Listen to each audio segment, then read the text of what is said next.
ಜನವಾರ್ತೆಗಳಿಗೆ ಸ್ವಾಗತ. ನಾನು ಸಂಧ್ಯಾ ಸಂತೋಷ್. ಇಂದಿನ ಮುಖ್ಯಾಂಶಗಳು. ಸಕ್ಕರೆ ನಾಡು ಮಂಡ್ಯದಲ್ಲಿ ಡಿಸೆಂಬರ್ 20ರಿಂದ ನಡೆಯಲಿರುವ ಕನ್ನಡ ನುಡಿ ಹಬ್ಬ. ಕನ್ನಡ ಜ್ಯೋತಿ ಹೊತ್ತು ರಾಜ್ಯದೆಲ್ಲೆಡೆ ಸಂಚರಿಸುತ್ತಿರುವ ಕನ್ನಡ ಸಾಹಿತ್ಯ ಸಮ್ಮೇಳನದ ಪ್ರಚಾರ ರಥ ಬುಧವಾರದಂದು ಚನ್ನರಾಯಪಟ್ಟಣ ತಾಲೂಕಿಗೆ ಆಗಮನ. ತಾಲೂಕು ಆಡಳಿತ, ಕನ್ನಡ ಸಾಹಿತ್ಯ ಪರಿಷತ್ ಮತ್ತು ವಿವಿಧ ಸಂಘಟನೆಗಳಿಂದ ಅದ್ದೂರಿ ಸ್ವಾಗತ, ಪೂಜೆ, ಪುಷ್ಪಾರ್ಚನೆ. ಶ್ರೀ ಕ್ಷೇತ್ರ ಕಬ್ಬಳ್ಳಿಯ ಜಾತ್ರೆ ಸಲುವಾಗಿ ನಡೆದ ಸಾಮೂಹಿಕ ವಿವಾಹ. ಹಿರಿಯ ದಂಪತಿಗಳಿಗೆ ಅಭಿನಂದನಾ ಕಾರ್ಯ. ದಂಪತಿಗಳು ಪರಸ್ಪರ ಹೊಂದಾಣಿಕೆಯಿಂದ ಸಾಗಿದರೆ ಜೀವನ ಸುಂದರವೆಂದ ಶ್ರೀ ಶಂಭುನಾಥ ಸ್ವಾಮೀಜಿ.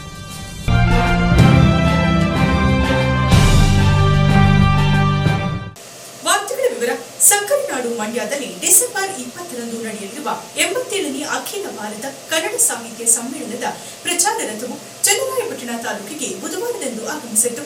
ಈ ವೇಳೆ ರಥವನ್ನು ತಾಲೂಕು ಆಡಳಿತ, ಕನ್ನಡ ಸಾಹಿತ್ಯ ಪರಿಷತ್ ಘಟಕ ಸೇರಿದಂತೆ ಪ್ರಗತಿಪರ ಸಂಘಟನೆಗಳು, ರಾಜಕೀಯ ಮುಖಂಡರುಗಳು, ಜನಸಾಮಾನ್ಯರು ಸಂಭ್ರಮದಿಂದ ಬರಮಾಡಿಕೊಂಡರು.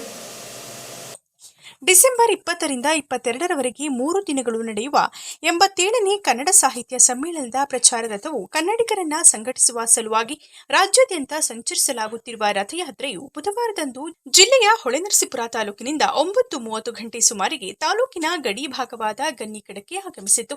ಈ ವೇಳೆ ತಹಶೀಲ್ದಾರ್ ವಿಎಸ್ ನವೀನ್ ಕುಮಾರ್, ತಾಲೂಕು ಪಂಚಾಯಿತಿ ಕಾರ್ಯನಿರ್ವಹಣಾಧಿಕಾರಿ ಜಿಆರ್ ಹರೀಶ್ ಕುಮಾರ್ ಮತ್ತು ಕನ್ನಡ ಸಾಹಿತ್ಯ ಪರಿಷತ್ನ ತಾಲೂಕು ಅಧ್ಯಕ್ಷರಾದ ಹಡೇನಹಳ್ಳಿ ಲೋಕೇಶ್ ರವರು ಸಮ್ಮೇಳನದ ಪ್ರಚಾರ ರಥಕ್ಕೆ ಪೂಜೆಯನ್ನ ಸಲ್ಲಿಸಿ ಪುಷ್ಪಾರ್ಚನೆಯನ್ನ ಸಲ್ಲಿಸಿ ಹೊಳೆನರಸೀಪುರ ತಾಲೂಕಿನ ಕನ್ನಡ ಸಾಹಿತ್ಯ ಪರಿಷತ್ ಅಧ್ಯಕ್ಷರಿಂದ ಕಡತವನ್ನ ಸ್ವೀಕರಿಸುವ ಮೂಲಕ ತಾಲೂಕಿಗೆ ಸ್ವೀಕಾರ ಮಾಡಿದರು. ಈ ವೇಳೆ ಮಾತನಾಡಿದ ತಹಶೀಲ್ದಾರ್ ವಿಎಸ್ ನವೀನ್ ಕುಮಾರ್ ಅವರು, ಕನ್ನಡ ಸಾಹಿತ್ಯ ಸಮ್ಮೇಳನ ನಾಡಿನ ಹಬ್ಬ, ನಮ್ಮ ಅಸ್ಮಿತೆಯ ಹಬ್ಬ. ಇದನ್ನ ಅದ್ದೂರಿಯಾಗಿ ಡಿಸೆಂಬರ್ನಲ್ಲಿ ಆಚರಿಸಲಾಗುತ್ತಿದೆ. ಇದರ ಪ್ರಚಾರ ಮತ್ತು ಕನ್ನಡಿಗರು ಒಂದೆಡೆ ಸೇರಿ ವಿಜೃಂಭಣೆಯಿಂದ ಸಮ್ಮೇಳನವನ್ನ ಯಶಸ್ವಿಗೊಳಿಸುವ ನಿಟ್ಟಿನಲ್ಲಿ ರಾಜ್ಯದೆಲ್ಲೆಡೆ ರಥ ಸಂಚರಿಸುತ್ತಿದೆ. ನಮ್ಮ ತಾಲೂಕಿನ ಗಡಿ ಭಾಗ ಗನ್ನಿಕಡದಲ್ಲಿ ರಥವನ್ನ ಸ್ವಾಗತಿಸಿ ನಲ್ಲೂರು ಗ್ರಾಮ ಪಂಚಾಯಿತಿ, ಕುಂಬೇನಹಳ್ಳಿ, ಡಿ ಕಾಳೇನಹಳ್ಳಿ ಗ್ರಾಮ ಪಂಚಾಯಿತಿ ಮೂಲಕ ಪಟ್ಟಣಕ್ಕಾಗಮಿಸಿ ಅಲ್ಲಿಂದ ಬರಗೂರು, ಬಳತಿರಿ ಗ್ರಾಮ ಪಂಚಾಯಿತಿಗಳ ಮೂಲಕ ಹಾಸನಕ್ಕೆ ಸಂಚರಿಸಲಿದೆ ಎಂದರು. ತಾಲೂಕು ಪಂಚಾಯಿತಿ ಕಾರ್ಯನಿರ್ವಹಣಾಧಿಕಾರಿ ಜಿಆರ್ ಹರೀಶ್ ಮಾತನಾಡಿ, ನನ್ನ ತವರು ಜಿಲ್ಲೆ ಮಂಡ್ಯದಲ್ಲಿ ನಡೆಯುವ ಕನ್ನಡದ ನುಡಿ ಹಬ್ಬವು ಕನ್ನಡ ನಾಡು ಹೊಂದಿರುವ ಶ್ರೀಮಂತಿಕೆಯ ಪ್ರತೀಕವಾಗಿದೆ. ಕನ್ನಡ ಭಾಷೆಯು ಸಾಹಿತ್ಯ ಲೋಕದಲ್ಲಿ ಆಳವಾದ ಬೇರನ್ನ ಹೊಂದಿದ್ದು ಅದನ್ನ ವಿಜೃಂಭಿಸುವ ಹಬ್ಬ ಸಾಹಿತ್ಯ ಸಮ್ಮೇಳನವಾಗಿದೆ. ಇದು ಅತ್ಯಂತ ಯಶಸ್ವಿಯಾಗಲಿ ಎಂದರು. ಎಲ್ಲರಿಗೂ ನಮಸ್ಕಾರ.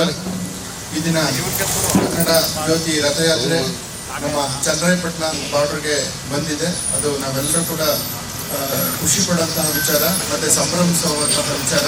ಇವತ್ತು ಬೆಳಿಗ್ಗೆ ನಾವು 9 ಗಂಟೆಯಿಂದ ರಥಯಾತ್ರೆ ಬರುತ್ತೆ ಅಂತ ಹೇಳ್ಬಿಟ್ಟು ನಾವೆಲ್ಲರೂ ಕೂಡ ಇದಕ್ಕೋಸ್ಕರನೇ ಕಾಯ್ಕೊಂಡು ಅದನ್ನು ಹೊಳೆನರಸೀಪುರದವರು ಕೂಡ ಅಚ್ಚುಕಟ್ಟಾಗಿ ಮತ್ತು ವಿಜೃಂಭಣೆಯಿಂದ ರಥಯಾತ್ರೆಯನ್ನು ಇಲ್ಲಿವರೆಗೂ ಬೀಳ್ಕೊಟ್ಟಿದ್ದಾರೆ. ಈಗ ನಮ್ಮ ಜವಾಬ್ದಾರಿ ಇದನ್ನು ತಗೊಂಡು ನಾವು ಈ ಒಂದು ಚನ್ನರಾಯಪಟ್ಟಣದಲ್ಲಿ ವಿವಿಧ ಊರುಗಳು ನಾವೇನು ಮ್ಯಾಪ್ ಹಾಕ್ಕೊಂಡಿದ್ದೀವೋ ಗೌರವ ಸಮರ್ಪಣೆಯೊಂದಿಗೆ ಇದನ್ನು ನಾವು ಕೂಡ ಇದಕ್ಕೆ ಗೌರವವನ್ನು ಸಲ್ಲಿಸುವಂತಹ ಕೆಲಸಗಳನ್ನ ಮಾಡ್ತೀವಿ. ಅದ್ರ ಜೊತೆಗೆ ಇದರ ಮುಖ್ಯ ಉದ್ದೇಶ ಏನಂತ ಹೇಳಿದ್ರೆ, ನಾವು ಇದೆಲ್ಲ ರಥಯಾತ್ರೆ ಮಾಡ್ತಿರೋ ಉದ್ದೇಶ ನಮ್ಮ ಕನ್ನಡ ಭಾಷೆನ ಉಳಿಸ್ಬೇಕು ಮತ್ತು ಬೆಳೆಸಬೇಕು. ಮೊದಲನೇದಾಗಿ ಉಳಿಸ್ಬೇಕು, ಎರಡನೇದಾಗಿ ಬೆಳೆಸಬೇಕು. ಇದು ನಮ್ಮೆಲ್ಲರ ಜವಾಬ್ದಾರಿ. ಇವತ್ತು ಚನ್ನರಾಯಪಟ್ಟಣ ಟೌನಲ್ಲಿ ಇರ್ಬೋದು ಅಥವಾ ಯಾವುದೇ ವಿಲೇಜಸ್ನಲ್ಲಿ ಇರ್ಬೋದು, ಸರ್ಕಾರಿ ಅಥವಾ ಪ್ರೈವೇಟು ಸಂಸ್ಥೆಗಳು ಏನೇನಿದೆ ಎಲ್ಲ ಕಡೆ ಕನ್ನಡ ನಾಮಫಲಕವನ್ನು ಹಾಕಿದ್ದೀವಿ. ಎಲ್ಲೂ ಕೂಡ ಇಂಗ್ಲೀಷ್ ನಾಮಫಲ ಅಥವಾ ಬೇರೆ ಭಾಷೆ ನಾಮಫಲ ಹಾಕಿರ್ತಾರೆ ನೋಡ್ಕೊಂಡಿದ್ದೀವಿ.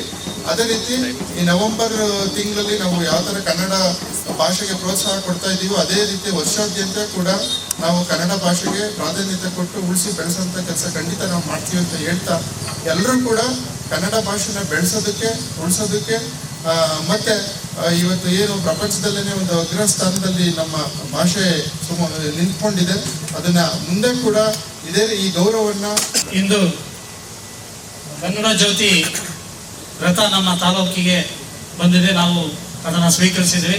ಏನು ನನ್ನ ಸ್ವಂತ ಜಿಲ್ಲೆ ಅಂದ್ರೆ ಸಕ್ಕರೆ ನಾಡು ಮಂಡ್ಯದಲ್ಲಿ ನಡೀತಕ್ಕಂಥ ಕನ್ನಡ ಸಾಹಿತ್ಯ ಸಮ್ಮೇಳನದಲ್ಲಿ ನಡೀತಾ ಇದೆ. ಅದರ ಜಾಗೃತಿ ಮೂಡಿಸುವ ಅಂಗವಾಗಿ ನಮ್ಮ ತಾಲೂಕಿನಲ್ಲಿ ಇಂದು ನಲ್ಲೂರು ಗ್ರಾಮ ಪಂಚಾಯಿತಿಯ ಮಾರ್ಗದಿಂದ ಡಿ ಕಾಳೇನಹಳ್ಳಿ, ಕುಂಬೇನಹಳ್ಳಿ, ಡಿ ಕಾಳೇನಹಳ್ಳಿ ಪುರಸಭೆ ಮತ್ತು ಬರಗೂರು ಗ್ರಾಮ ಪಂಚಾಯಿತಿಯ ಮುಖಾಂತರ ಹಾಸನಕ್ಕೆ ನಮ್ಮ ಈ ರಥ ಸಂಚರಿಸಲಿದೆ. ಎಲ್ಲ ಕನ್ನಡ ಅಭಿಮಾನಿಗಳು ಈ ರಥದ ಯಾತ್ರೆ ವೇಳೆ ಹಾಜರಿದ್ದು ಅದ್ದೂರಿಯಾಗಿ ಸ್ವಾಗತ ಮತ್ತು ಬೀಳ್ಕೊಡುಗೆಯನ್ನು ಮಾಡ್ಕೋಬೇಕು. ಇನ್ನು ಬೆಳಗ್ಗೆಯಿಂದಲೇ ಕನ್ನಡ ರಥವನ್ನು ಸ್ವಾಗತಿಸುವ ಸಲುವಾಗಿ ಪರಿಷತ್ತಿನ ಪದಾಧಿಕಾರಿಗಳೊಂದಿಗೆ ಗಡಿಯಲ್ಲಿ ಬೀಡು ಬಿಟ್ಟಿದ್ದ ಕನ್ನಡ ಸಾಹಿತ್ಯ ಪರಿಷತ್ನ ತಾಲೂಕು ಅಧ್ಯಕ್ಷ ಹಡಿನಹಳ್ಳಿ ಲೋಕೇಶ್ ರವರು ತಾಲೂಕಿಗೆ ರಥ ಸ್ವೀಕಾರ ಮಾಡಿ ಮಾತನಾಡಿ, ಕನ್ನಡ ಭಾಷೆ ಸಂಸ್ಕೃತಿ ಉಳಿಸುವ ನಿಟ್ಟಿನಲ್ಲಿ ಅಖಿಲ ಭಾರತ ಕನ್ನಡ ಸಾಹಿತ್ಯ ಸಮ್ಮೇಳನ ನಡೆಯುತ್ತಿದೆ. ಈ ನುಡಿ ಹಬ್ಬದಲ್ಲಿ ಎಲ್ಲರೂ ಪಾಲ್ಗೊಳ್ಳಬೇಕು ಎಂಬ ನಿಟ್ಟಿನಲ್ಲಿ ಕನ್ನಡ ಜ್ಯೋತಿ ರಥ ನಾಡಿನಾದ್ಯಂತ ಸಂಚರಿಸುತ್ತಿದೆ. ಕನ್ನಡ ಭಾಷೆ ನೆಲ ಜಲದ ಉಳಿವಿಗಾಗಿ ನಾವೆಲ್ಲರೂ ಒಂದಾಗಿ ಕನ್ನಡಮ್ಮನ ಸೇವೆಗೆ ಮುಂದಾಗಬೇಕೆಂದರು. ಅಖಿಲ ಭಾರತ ಕನ್ನಡ ಸಾಹಿತ್ಯ ಸಮ್ಮೇಳನದ ಪ್ರಚಾರದ ರಥ ಬಹುಶಃ ಹಾಸನ ಜಿಲ್ಲೆಗೆ ಆಗಮಿಸಿ ಹೊಳೆನರಸೀಪುರದ ಮೂಲಕ ಬಹುಶಃ ನಮ್ಮ ರಾಜ್ಯಾಧ್ಯಕ್ಷರಾದ ಜೋಶಿ ಸಾಹೇಬ್ರವರು, ನಮ್ಮ ಜಿಲ್ಲಾಧ್ಯಕ್ಷರಾದ HL ಮಲ್ಲೇಶ್ಗೌಡರು ಸರ್ ಅವರು ಇವರೆಲ್ಲರ ನಿರ್ದೇಶನದಂತೆ ತಾಲೂಕು ಆಡಳಿತ ಮತ್ತು ಸಾಹಿತ್ಯ ಪರಿಷತ್ತು, ಎಲ್ಲ ಪ್ರಗತಿಪರ ಸಂಘಟನೆ, ರೈತ ಸಂಘಟನೆ ಮತ್ತು ಎಲ್ಲ ಗ್ರಾಮ ಪಂಚಾಯತಿ ಸದಸ್ಯರು, ಶಾಲಾ ಕಾಲೇಜುಗಳ ವಿದ್ಯಾರ್ಥಿಗಳು, ಮುಖ್ಯಸ್ಥರು ಸೇರಿ ಬಹುಶಃ ಹೊಳೆನರಸೀಪುರದಲ್ಲಿ ನಮ್ಮ RB ಪುಟ್ಟೇಗೌಡರವರು ಅವರ ಕರ್ತವ್ಯವನ್ನು ನಿರ್ವಹಿಸಿ ನಿನ್ನೆ ಗೌರವ ಸಮರ್ಪಣೆಯನ್ನು ಮಾಡಿ ಹೊಳೆನರಸೀಪುರದ ಎಲ್ಲ ಭಾಗದಲ್ಲಿ ಪಸರಿಸಿ ಚನ್ನರಾಯಪಟ್ಟಣ ತಾಲೂಕಿಗೆ ನಮ್ಮ ಗಣಿ ಕಡೆಗೆ ಕೊಟ್ಟಿದ್ದೀರಿ. ನಮ್ಮೆಲ್ಲ ತಾಲೂಕು ಆಡಳಿತ ಮತ್ತು ಎಲ್ಲ ಪ್ರಗತಿಪರ ಸಂಘಟನೆ, ಎಲ್ಲ ಮಹಿಳಾ ಘಟಕದವರು, ಎಲ್ಲ ಕನ್ನಡದ ಮನಸ್ಸುಗಳು ಅತ್ಯಂತ ಪ್ರೀತಿಯಿಂದ ಸಕ್ಕರೆ ನಾಡಿನ ಸಮ್ಮೇಳನಕ್ಕೆ ಈ ಪ್ರಚಾರದ ರಥಕ್ಕೆ ಗೌರವ ಸಮರ್ಪಣೆಯನ್ನು ಮಾಡಿ ಗೌರವಯುತವಾಗಿ ಹಾಸನ ಜಿಲ್ಲೆಗೆ ನಾವು ಇದನ್ನ ಕಳಿಸ್ಕೊಂಡಿದ್ದೇವೆ. ಆಗಮಿಸಿರ್ತಕ್ಕಂಥ ಎಲ್ಲ ಗ್ರಾಮ ಪಂಚಾಯತಿ ಸದಸ್ಯರು, ಹಾಲಿ ಮಾಜಿ ಅಧಿಕಾರಿಗಳು, ರೈತ ಸಂಘದ ಮುಖಂಡರು, ಪ್ರಗತಿಪರ ಸಂಘಟನೆಯವರು, ಅಧಿಕಾರಿ ವರ್ಗದವರು ಎಲ್ಲರಿಗೂ ಕೂಡ ಹೃದಯಪೂರ್ವಕ ಧನ್ಯವಾದಗಳು. ರಥ ಹೀಗೆ ಸಾಕದೆ ಎಲ್ಲರೂ ಕೂಡ ಇದ್ರ ಜೊತೆ ಸಾಗಿ ಗೌರವ ಸಮರ್ಪಣೆ ಮಾಡೋಣ ಅಂತ ಹೇಳಿ ತಮ್ಗೆಲ್ಲ ಅಭಿನಂದನೆ ಸಲ್ಲಿಸ್ತೀವಿ. ಧನ್ಯವಾದಗಳು. ರೈತ ಸಮ್ಮೇಳನದ ಉದ್ಘಾಟನೆಗಾಗಿ ಜ್ಯೋತಿಯನ್ನು ತಗೊಂಡು ಹೋಗ್ತಕ್ಕಂತಹ ಈ ಜ್ಯೋತಿ ಹೊತ್ತಿರ್ತಕ್ಕಂತಹದ್ದು ಭುವನೇಶ್ವರಿ ದೇಗುಲ ಇರ್ತಕ್ಕಂತಹ ಸನ್ನಿಧಾನದಲ್ಲಿ, ಅಲ್ಲಿಂದ ಇಡೀ ರಾಜ್ಯವನ್ನ ಅದು ಸುತ್ತಾ ಇದೆ. ಈ ಸಂದರ್ಭದಲ್ಲಿ ಕನ್ನಡಿಗರಿಗೆ ಭುವನೇಶ್ವರಿ ದರ್ಶನ ಮಾಡ್ತಕ್ಕಂತಹದ್ದು ಮತ್ತು ಕನ್ನಡ ಸಾಹಿತ್ಯ ಪರಿಷತ್ತಿನ ಸಂಸ್ಥಾಪಕರಲ್ಲಿ ಬಹಳ ಮುಖ್ಯವಾದಂತಹ ಪಾತ್ರವನ್ನು ವಹಿಸಿ ಅದಕ್ಕೆ ಒಂದು ಹಿರಿಮೆಯನ್ನು ತಂದುಕೊಟ್ಟಂತಹ ನಾಲ್ವಡಿ ಕೃಷ್ಣರಾಜ ಒಡೆಯರ ಪ್ರತಿಮೆ, ಅದಕ್ಕೆ ಒಂದು ಮಾರ್ಗದರ್ಶನ ಮಾಡಿ ಆ ಸ್ಥಾಪನೆಗೆ ಒತ್ತು ನೀಡಿದಂತಹ ನಮ್ಮ ವಿಶ್ವೇಶ್ವರಯ್ಯನವರ ಪ್ರತಿಮೆ ಇದೆ ಇಲ್ಲಿ. ಇವು ಬಹಳ ಸಾಂಕೇತಿಕವಾಗಿ ಮತ್ತು ಕುವೆಂಪು ಅವರ ನಾಡಗೀತೆಯೊಂದಿಗೆ ರೈತ ಗೀತೆಯನ್ನು ಪ್ರತಿನಿಧಿಸ್ತಕ್ಕಂತಹ ರೈತರ ಒಂದು ಪ್ರತಿಮೆ ಈ ರಥದಲ್ಲಿರ್ತಕ್ಕಂತಹದ್ದು ಇಡೀ ನಾಡಿನ ರೈತರಿಗೆ ಸಂದಿರ್ತಕ್ಕಂತಹ ಗೌರವ ಅಂತ ಹೇಳಿ ನಾವು ಭಾವಿಸ್ತೇವೆ. ಕನ್ನಡ ಸಾಹಿತ್ಯ ಪರಿಷತ್ತು ಕೇವಲ ಭಾಷೆಯಲ್ಲ, ಇಡೀ ನಾಡಿನ ಸಮಸ್ತ ಸಂಸ್ಕೃತಿಯನ್ನು ಸಂರಕ್ಷಣೆ ಮಾಡ್ತಕ್ಕಂತಹ ನಿಟ್ಟಿನಲ್ಲಿ ನಿರಂತರವಾಗಿ ಕೆಲಸ ಮಾಡ್ತಾ ಇದೆ. 109ನೇ ವರ್ಷ ಇದು ಪರಿಷತ್ತಿಗೆ. ಅಂತಹ ಒಂದು ದೀರ್ಘ ಇತಿಹಾಸ ಇರ್ತಕ್ಕಂತಹ ಸಾಹಿತ್ಯ ಪರಿಷತ್ತು ಇಡೀ ರಾಜ್ಯದಲ್ಲಿ ಸಮ್ಮೇಳನದ ಬಗ್ಗೆ ಅರಿವು ಮೂಡಿಸಬೇಕು, ರಾಜ್ಯದ ಕನ್ನಡಿಗರು ಸಮ್ಮೇಳನದ ಮುಖ ಮಾಡುವಂತಹ ಒಂದು ಮನಸ್ಸು ಮಾಡಬೇಕು ಅನ್ನುವಂಥ ಉದ್ದೇಶಕ್ಕಾಗಿ ಜಿಲ್ಲೆಯ ಮತ್ತು ರಾಜ್ಯದ ಎಲ್ಲ ಜಿಲ್ಲೆಗಳ ನಾಡುನುಡಿಯ ಹಬ್ಬದ ರಥ ಆಗಮಿಸಿದ ವೇಳೆ ತಾಲೂಕು ದಂಡಾಧಿಕಾರಿಗಳು, ತಾಲೂಕು ಪಂಚಾಯಿತಿ ಇಒಗಳನ್ನು ಹೊರತುಪಡಿಸಿ ಗಡಿಯಲ್ಲಿ ರಥ ಸ್ವೀಕಾರಕ್ಕೆ ಯಾವೊಬ್ಬ ಅಧಿಕಾರಿಯೂ ಆಗಮಿಸದಿರುವ ಬಗ್ಗೆ ಕೆಡಿಪಿ ಸದಸ್ಯರಾದ ಕಬ್ಬಾಳು ಮಹೇಶ್ ಅಸಮಾಧಾನ ವ್ಯಕ್ತಪಡಿಸಿದರು. ಇದು ನಮ್ಮೆಲ್ಲರ ಹಬ್ಬ. ನಮ್ಮ ಭಾಷೆಯನ್ನು ಉಳಿಸಿ ಬೆಳೆಸುವ ನಿಟ್ಟಿನಲ್ಲಿ ನಾವೆಲ್ಲರೂ ಐಕ್ಯತೆಯೊಂದಿಗೆ ರಥವನ್ನು ಬರಮಾಡಿಕೊಳ್ಳಬೇಕಾದ ಸಮಯದಲ್ಲಿ 3-4 ಇಲಾಖೆಗಳ ಅಧಿಕಾರಿಗಳನ್ನು ಹೊರತುಪಡಿಸಿ ಬೇರ್ಯಾವ ಇಲಾಖೆಯ ಅಧಿಕಾರಿಗಳು ಇರಲಿಲ್ಲ. ಇದಕ್ಕೆ ತಹಶೀಲ್ದಾರ್ರವರು ಅಧಿಕಾರಿಗಳಿಂದ ಉತ್ತರ ಪಡೆಯಬೇಕು. ಮುಂದಾದರೂ ಈ ತಾರತಮ್ಯ ನೀತಿಯನ್ನು ಸರಿಪಡಿಸಿಕೊಳ್ಳದಿದ್ದರೆ ಅಧಿಕಾರಿಗಳ ವಿರುದ್ಧ ಪ್ರತಿಭಟನೆ ನಡೆಸಬೇಕಾಗುತ್ತದೆ ಎಂದು ಎಚ್ಚರಿಸಿದರು.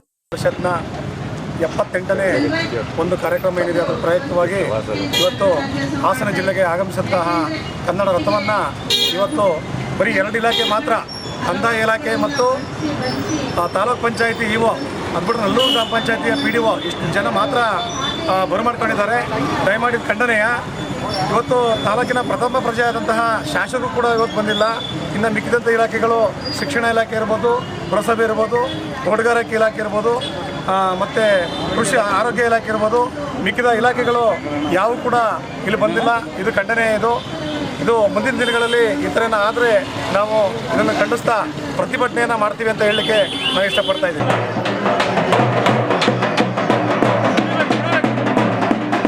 ಗೌರವ ಸಮರ್ಪಣೆ ಮಾಡಿ ನಮ್ಮ ಎಲ್ಲ ಸಂಘದವರು ಮತ್ತು ಸಿಬ್ಬಂದಿ ಪುರಸಭೆ ಹಾಗೆ ತಾಲೂಕು ಶಾಸಕರ ನೇತೃತ್ವದಲ್ಲಿ ಹಾಗೆ ಶಾಸಕರ ನೇತೃತ್ವದಲ್ಲಿ ಹಾಗೆ PO ಮೇಡಮ್ ಎಲ್ಲ ಇಲಾಖೆಗಳು ಶಾಲಾ ಕಾಲೇಜುಗಳಲ್ಲಿ ನಾವೊಂದು ಅದ್ದೂರಿಯಾಗಿ ಈ ಒಂದು ಕಾರ್ಯಕ್ರಮ ಮಾಡಬೇಕಾಯಿತು. ಒಂದು ಸಮಯದಲ್ಲಿ ಕೆಲಸಗಳಿಗೆ ಏನು ಅಪವಾದಕ ವ್ಯಕ್ತಪಡಿಸಿಲ್ಲ. ಹಾಗಾಗಿ ಯಾರು ಇವತ್ತು ಈ ಕನ್ನಡ ಜ್ಯೋತಿ ಕನ್ನಡ ರಾಜ್ಯೋತ್ಸವ ಒಂದು ಪ್ರಯುಕ್ತ ಈ ಸಂದರ್ಭದಲ್ಲಿ ಪುರಸಭಾಧ್ಯಕ್ಷೆ ಬನಶಂಕರಿ ರಘು, ಸದಸ್ಯರಾದ ಲಕ್ಷ್ಮಿ, ಧರಣೇಶ್, ಸುಜಾತ, ಟಿಎಪಿಸಿಎಂಎಸ್ನ ನಿರ್ದೇಶಕ ಅನಿಲ್ ಕುಮಾರ್, ಕೆಡಿಪಿ ಸದಸ್ಯ ಮಹೇಶ್ ಕಬ್ಬಾಳು, ಆರೋಗ್ಯ ಸ್ಥಾಯಿ ಸಮಿತಿ ಸದಸ್ಯ ಬಾಲು, ಕನ್ನಡ ಮತ್ತು ಸಂಸ್ಕೃತಿ ಇಲಾಖೆಯ ಅಧಿಕಾರಿ ಡಾಕ್ಟರ್ ತಾರಾನಾಥ್, ಬಿಇಒ ಎಚ್ಎನ್ ದೀಪ, ಪುರಸಭಾ ಮುಖ್ಯಾಧಿಕಾರಿ ಕೆಎನ್ ಹೇಮಂತ್, ತಾಲೂಕು ಪಂಚಾಯಿತಿ ಸಹಾಯಕ ನಿರ್ದೇಶಕ ಗಿರೀಶ್, ಸರ್ಕಾರಿ ನೌಕರರ ಸಂಘದ ಅಧ್ಯಕ್ಷ ಟಿ ಮಂಜಪ್ಪ, ಕನ್ನಡ ಸಾಹಿತ್ಯ ಪರಿಷತ್ನ ಪದಾಧಿಕಾರಿಗಳಾದ ಮಲ್ಲೇಗೌಡರು, ಶಿವನಗೌಡ ಪಾಟೀಲ್, ಗೋವಿಂದರಾಜು, ಶ್ಯಾಮ್ ಸುಂದರ್, ಮುಳ್ಳುಕೆರೆ ಪ್ರಕಾಶ್, ಜಬೀವುಲ್ಲಾ ಬೇಗ್, ಮಹಿಳಾ ಪದಾಧಿಕಾರಿಗಳಾದ ರೂಪಾ ಸಂತೋಷ್, ಯಶೋಧಾ ಜೈನ್, ಮಮತಾ, ಸುಜಾತ, ಶಕುಂತಲಾ ಇತರರು ಇದ್ದರು. ರಾಜ್ಯದ ಉದ್ದಗಲಕ್ಕೂ ಕೂಡ ಕನ್ನಡದ ಬಗ್ಗೆ ಒಂದು ಸಂದೇಶವನ್ನ, ಕನ್ನಡ ಭಾಷೆ ಬಗ್ಗೆ ಇವತ್ತು ನಾವು ಒಂದು ಉಳಿಸೋದು ಮತ್ತೆ ಬೆಳೆಸೋದು ನಮ್ಮೆಲ್ಲರ ಆದ್ಯ ಕರ್ತವ್ಯವಾಗಿದೆ. ಸೊ ನೀವೆಲ್ಲ ಕೂಡ ನೋಡಿದ್ದೀರಾ, ಇವತ್ತು ಚನ್ನರಾಯಪಟ್ಟಣದಲ್ಲಿ ಯಾವುದೇ ಮಳಿಗೆಯಲ್ಲೂ ಕೂಡ ಅನ್ಯ ಭಾಷೆಯ ಒಂದು ನಾಮಫಲಕವನ್ನು ಇಲ್ದಲೆ ಎಲ್ಲವನ್ನು ತೆಗೆಸಾಕಿ ಎಲ್ಲ ಕಡೆ ಇವತ್ತು ಕನ್ನಡದಲ್ಲಿ ನಾಮಫಲಕನ್ನ ಹಾಕ್ಸಿದ್ದೀವಿ. ಅದೇ ರೀತಿ ಪ್ರತಿ ಗ್ರಾಮ ಪಂಚಾಯತಿ ವಿಲೇಜ್ಗಳಲ್ಲೂ ಕೂಡ ನಾವು ಕನ್ನಡ ನಾಮಫಲಕನ ಹಾಕ್ಸಿದ್ದೀವಿ. ಒಟ್ಟಾಗಿ ನಾವು ಬೇರೆ ಭಾಷೆನ ಪ್ರೀತಿಸೋದ್ರ ಜೊತೆ ನಮ್ಮ ಕನ್ನಡಕ್ಕೆ ಹೆಚ್ಚಿನ ಒತ್ತನ್ನು ಕೊಡ್ತಾ ಇದ್ದೀವಿ. ಅದೇ ರೀತಿ ನಮ್ಮ ಕನ್ನಡ ಭಾಷೆ ಸಾಹಿತ್ಯ ಇರ್ಬೋದು, ಸಂಗೀತ ಇರ್ಬೋದು, ವಾಸ್ತುಶಿಲ್ಪ ಇರ್ಬೋದು, ಪ್ರತಿಯೊಂದರಲ್ಲೂ ಪ್ರಪಂಚದಲ್ಲೇ ಅಗ್ರ ಸ್ಥಾನದಲ್ಲಿದೆ. ಅದಕ್ಕೆ ಉದಾಹರಣೆ ಅಂತ ಹೇಳಿದ್ರೆ ನಮ್ಮ ಬೇಲೂರು ಹಳೆಬೀಡಿನ ಕಲಾ ವಾಸ್ತುಶಿಲ್ಪ ಇರ್ಬೋದು, ನಮ್ಮ ಶ್ರವಣ ಬೆಳಗುದ ಗೊಮ್ಮಟೇಶ್ವರ ಮೂರ್ತಿ ಇರ್ಬೋದು. ಸೊ ಇವೆಲ್ಲ ಪ್ರಪಂಚದಲ್ಲಿ ಅಗ್ರಸ್ಥಾನದಲ್ಲಿ ನಿಲ್ಲುತ್ತೆ. ಅದೇ ರೀತಿ ನಮ್ಮಲ್ಲಿ ತಮಗೆಲ್ಲ ಗೊತ್ತಿದೆ, ರಾಷ್ಟ್ರಕವಿಗಳು ನಮ್ಮ ಸಾಹಿತ್ಯವನ್ನು ಎಷ್ಟು ಉತ್ತಮ ಮಟ್ಟಕ್ಕೆ ಏರಿಸಿದ್ದಾರೆ ಅಂತ ತಮಗೆಲ್ಲರಿಗೂ ಗೊತ್ತಿದೆ. ಅದೇ ರೀತಿ ಇಡೀ ಪ್ರಪಂಚಕ್ಕೆ ಮಾದರಿಯಾಗುವಂತಹ ಇಂಜಿನಿಯರ್ ವಿಶ್ವೇಶ್ವರಯ್ಯ ನೆಲೆಸಿರುವಂತಹ ದೇಶ ನಮ್ಮದಾಗಿದೆ. ಸಂವಿಧಾನ ಕೊಟ್ಟಂಥ ಅಂಬೇಡ್ಕರ್ ಇರ್ಬೋದು. ಸೊ ಹಾಗಾಗಿ ಅಂದರೆ ನಮ್ಮ ದೇಶ ಎಲ್ಲದರಲ್ಲೂ ಕೂಡ ಇದಿದೆ. ಅದೇ ರೀತಿ ನಮ್ಮ ಕನ್ನಡ ಸಾಹಿತ್ಯ ಕೂಡ ಉನ್ನತ ಮಟ್ಟದಲ್ಲಿ ಬೆಳಗ್ತಾ ಇದೆ. ಸೊ ನಮ್ಮೆಲ್ಲರ ಜವಾಬ್ದಾರಿ ಏನಂತ ಹೇಳಿದ್ರೆ ಕನ್ನಡ ಭಾಷೆನ ಉಳಿಸೋದು ಮತ್ತು ಬೆಳೆಸೋದಾಗಿದೆ. ಅದೇ ರೀತಿ ಕನ್ನಡ ಭಾಷೆಗೆ ಹೆಚ್ಚಿನ ಒತ್ತು ಕೊಟ್ಟು ನಾವೆಲ್ಲರೂ ಕೂಡ ನಮ್ಗೆ ಯಾವುದೇ ಲ್ಯಾಂಗ್ವೇಜ್ ಗೊತ್ತಿದ್ರೂ ಕೂಡ ಮಾತೃಭಾಷೆ ಏನಿದೆ ಕನ್ನಡ, ನಾವು ದಂಪತಿಗಳು ಪರಸ್ಪರ ಹೊಂದಾಣಿಕೆಯಿಂದ ಜೀವನವನ್ನ ನಡೆಸುವ ಮೂಲಕ ಮುಂದಿನ ಮಕ್ಕಳಿಗೆ ದಾರಿದೀಪವಾಗಬೇಕೆಂದು ಆದಿಚುಂಚನಗಿರಿ, ಹಾಸನ ಮತ್ತು ಕೊಡಗು ಮಠದ ಕಾರ್ಯದರ್ಶಿಗಳಾದ ಶಂಭುನಾಥ ಸ್ವಾಮೀಜಿಯವರು ಶ್ರೀ ಕ್ಷೇತ್ರ ಕಬ್ಬಳ್ಳಿಯಲ್ಲಿ ಬುಧವಾರದಂದು ಹೇಳಿದರು. ಶ್ರೀ ಕ್ಷೇತ್ರ ಕಬ್ಬಳ್ಳಿಯ ಬಸವೇಶ್ವರ ಸ್ವಾಮಿ ಜಾತ್ರಾ ಮಹೋತ್ಸವದ ಸಲುವಾಗಿ ಕ್ಷೇತ್ರದಲ್ಲಿ ಸಾಮೂಹಿಕ ವಿವಾಹ ಮತ್ತು ಹಿರಿಯ ದಂಪತಿಗಳಿಗೆ ಆಯೋಜಿಸಿದ್ದ ಅಭಿನಂದನೆ ಕಾರ್ಯಕ್ರಮದಲ್ಲಿ ನೂತನ ವಧುವರರನ್ನ ಆಶೀರ್ವದಿಸಿ ಮಾತನಾಡಿದ ಶ್ರೀಗಳು, ನಾನು ಮೇಲು ನೀನು ಕೀಳು ಎಂಬ ಭಾವನೆಗಳನ್ನ ಬಿಟ್ಟು ಕುಟುಂಬದಲ್ಲಿ ಬರುವ ಸಮಸ್ಯೆಗಳನ್ನ ಕುಂತು ಮಾತನಾಡುವ ಮೂಲಕ ಸಮಸ್ಯೆ ಬಗೆಹರಿಸಿಕೊಳ್ಳಬೇಕು. ಮನುಷ್ಯ ಬದುಕಿದ್ದಾಗ ದಾನ ಧರ್ಮ ಮಾಡಿದರೆ ಅಂತ್ಯಕಾಲದಲ್ಲಿ ಪಾಪ ಪುಣ್ಯವನ್ನ ತೆಗೆದುಕೊಂಡು ಹೋಗಬಹುದು. ಮನೆಯಲ್ಲಿರುವ ಹಿರಿಯರನ್ನ ಗೌರವದಿಂದ ಕಾಣಬೇಕು. ಯಾವ ಮನೆಯಲ್ಲಿ ತಂದೆ ತಾಯಿ ನೆಲೆಸಿರುತ್ತಾರೋ ಆ ಮನೆಯಲ್ಲಿ ದೇವರುಗಳು ಇದ್ದಂತೆ. ಹಿರಿಯ ದಂಪತಿಗಳಿಗೆ ಅಭಿನಂದನೆ ಮಾಡುವುದು ಉತ್ತಮವಾದ ಕಾರ್ಯವಾಗಿದೆ. ಆದಿಚುಂಚನಗಿರಿ ಮಠವು ಮಾಡುವ ಈ ಪರಂಪರೆಯನ್ನ ಬೆಳೆಸಿಕೊಂಡು ಬಂದಿದೆ ಎಂದರು. ಆದಿಚುಂಚನಗಿರಿ ಶಾಖಾ ಮಠದ ಗುಣನಾಥ ಸ್ವಾಮೀಜಿ, ಚಂದ್ರಶೇಖರನಾಥ ಸ್ವಾಮೀಜಿ, ಕಬ್ಬಳ್ಳಿ ಮಠದ ಶಿವಪುತ್ರನಾಥ ಸ್ವಾಮೀಜಿ, ಸಾಮೂಹಿಕ ವಿವಾಹದ ನೇತೃತ್ವ ವಹಿಸಿದ್ದ ಪ್ರದೀಪ ವೆಂಕಟೇಶ್ ಪ್ರಸಾದ್, ವಿಧಾನ ಪರಿಷತ್ ಮಾಜಿ ಸದಸ್ಯ ಗೋಪಾಲಸ್ವಾಮಿ, ಪರಿಸರ ಪ್ರೇಮಿ ಚಾನ ಅಶೋಕ್, ಹಾಸನ ಹಾಲು ಒಕ್ಕೂಟದ ಎಂಡಿ ಗೋಪಾಲಯ್ಯ, ಮುಖ್ಯ ಶಿಕ್ಷಕ ತಿಮ್ಮೇಗೌಡ, ಗ್ರಾಮದ ಮುಖಂಡರಾದ ಗುಡೇಗೌಡ ಪ್ರಕಾಶ್, ಶಿವನಂಜೇಗೌಡ, ಗಣೇಶ್ ಗೌಡ, ಸಿದ್ದಗಂಗಾಧರ ಗೌಡ, ನಿವೃತ್ತ ಪ್ರಾಂಶುಪಾಲರಾದ ತಮ್ಮಣ್ಣಗೌಡ, ಆದಿಚುಂಚನಗಿರಿ ಶಿಕ್ಷಣ ಸಂಸ್ಥೆಗಳ ನೌಕರರು ಇದ್ದರು. ಬೆಳಗ್ಗೆ ಬಸವೇಶ್ವರ ಸ್ವಾಮಿಗೆ ವಿಶೇಷ ಅಭಿಷೇಕ ಪೂಜೆಗಳನ್ನು ಸಲ್ಲಿಸಲಾಯಿತು. ನಂತರ ದೇವಸ್ಥಾನದ ಮುಂಭಾಗದಲ್ಲಿ ಸಾಮೂಹಿಕ ವಿವಾಹ ನಡೆಯಿತು. ಸ್ವಾಮೀಜಿಗಳು ಪ್ರತಿಜ್ಞಾನ ವಿಧಿಯನ್ನ ಬೋಧಿಸಿದರು ಹಾಗೂ ಹಿರಿಯ ದಂಪತಿಗಳನ್ನ ಸನ್ಮಾನಿಸಲಾಯಿತು. ಭಕ್ತರು ದೇವರ ಉತ್ಸವವನ್ನ ನಡೆಸಿದರು. ನಲಿವುಗಳನ್ನು ಸಮಾನವಾಗಿ ಸ್ವೀಕರಿಸುತ್ತೇವೆ.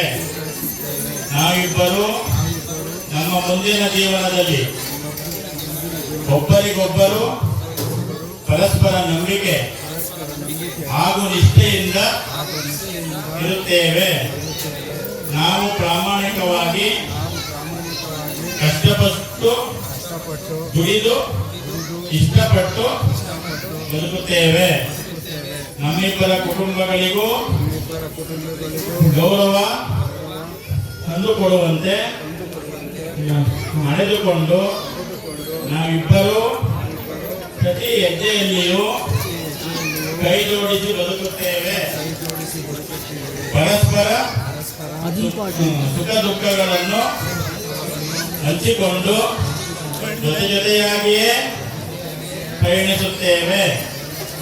ನಾವಿಬ್ಬರು ಒಬ್ಬರನ್ನೊಬ್ಬರು ಗೌರವಿಸಿ. ಕೊನೆಯಲ್ಲಿ ಮತ್ತೊಮ್ಮೆ ಮುಖ್ಯಾಂಶಗಳು. ಸಕ್ಕರೆ ನಾಡು ಮಂಡ್ಯದಲ್ಲಿ ಡಿಸೆಂಬರ್ 20ರಿಂದ ನಡೆಯಲಿರುವ ಕನ್ನಡ ನುಡಿ ಹಬ್ಬ, ಕನ್ನಡ ಜ್ಯೋತಿ ಹೊತ್ತು ರಾಜ್ಯದೆಲ್ಲೆಡೆ ಸಂಚರಿಸುತ್ತಿರುವ ಕನ್ನಡ ಸಾಹಿತ್ಯ ಸಮ್ಮೇಳನದ ಪ್ರಚಾರ ರಥ ಬುಧವಾರದಂದು ಚನ್ನರಾಯಪಟ್ಟಣ ತಾಲೂಕಿಗೆ ಆಗಮನ. ತಾಲೂಕು ಆಡಳಿತ, ಕನ್ನಡ ಸಾಹಿತ್ಯ ಪರಿಷತ್ ಮತ್ತು ವಿವಿಧ ಸಂಘಟನೆಗಳಿಂದ ಅದ್ದೂರಿ ಸ್ವಾಗತ, ಪೂಜೆ, ಪುಷ್ಪಾರ್ಚನೆ. ಶ್ರೀ ಕ್ಷೇತ್ರ ಕಬ್ಬಳ್ಳಿಯ ಜಾತ್ರೆ ಸಲುವಾಗಿ ನಡೆದ ಸಾಮೂಹಿಕ ವಿವಾಹ, ಹಿರಿಯ ದಂಪತಿಗಳಿಗೆ ಅಭಿನಂದನಾ ಕಾರ್ಯ. ದಂಪತಿಗಳು ಪರಸ್ಪರ ಹೊಂದಾಣಿಕೆಯಿಂದ ಸಾಗಿದರೆ ಜೀವನ ಸುಂದರವೆಂದ ಶ್ರೀ ಶಂಭುನಾಥ ಸ್ವಾಮೀಜಿ.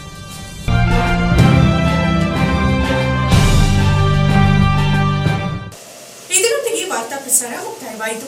ಮತ್ತೆ ನಿಮ್ಮ ಭೇಟಿ ಮುಂದಿನ G4 ಜನವಾರ್ತೆಯಲ್ಲಿ. ವಂದನೆಗಳು.